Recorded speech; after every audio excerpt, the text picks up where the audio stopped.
Merhaba arkadaşlar. Nasılsınız? Hadi Türkçe kelimeleri ve Swahili anlamların. Anlamların Swahili ve Türkçe kelimeleri.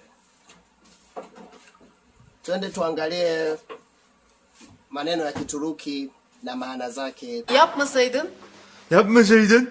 Yapmasaydın. Tunamsikia akisema yapmasaydin, yapmasaydin. Yapmasaydin ni neno ambalo hutumika mtu kumwambia mwenzie, limetoka kwenye asili ya yapmak, kufanya. Kwa yapma, usifanye. Kwa yapmasaydin, laiti usingefanya. Yani kama kuna tukio limetokea alafu mtu anakwambia laiti usingefanya hivi au laiti usingefanya hicho. Ama umefanya tukio, sawa, au umefanya jambo fulani likaleta matokeo fulani, alafu mtu anakuambia yapmasaydin, laiti usingefanya, sawa, yani laiti usingefanya hicho, manake kisingetokea hichi, si ndivyo? Kwa hiyo ndo neno yapmasaydin hutumika katika hali hizo zote.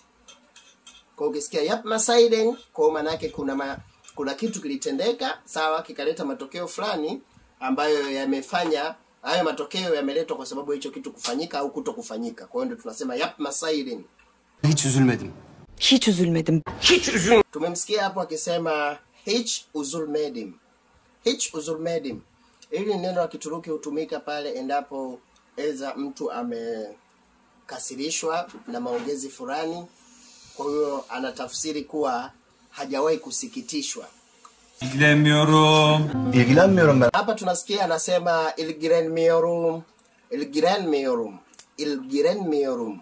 Hili ni neno la Kituruki pia linalomaanisha kuwa usinihusisha. Husiana na kuto kujihusisha au kuto kujali. Kwa hiyo unavyosema ilgilenmiyorum manake nisijihusishe, sawa, au sihusiki au sijali kuhusu hilo. Yani ni kujitoa katika kitu fulani.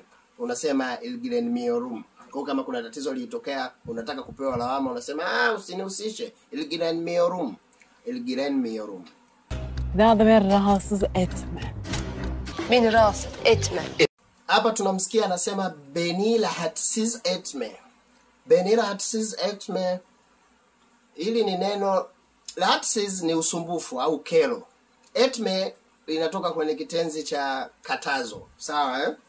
Kwa hiyo hapa anamwambia usinisumbue, au ukitaka kusema usinisumbue au usinikere, ndio tunasema beni rahatsız etme. Fark etmez. Tumesikia amesema fark etmez. Fark etmez ni neno ambalo la Kituruki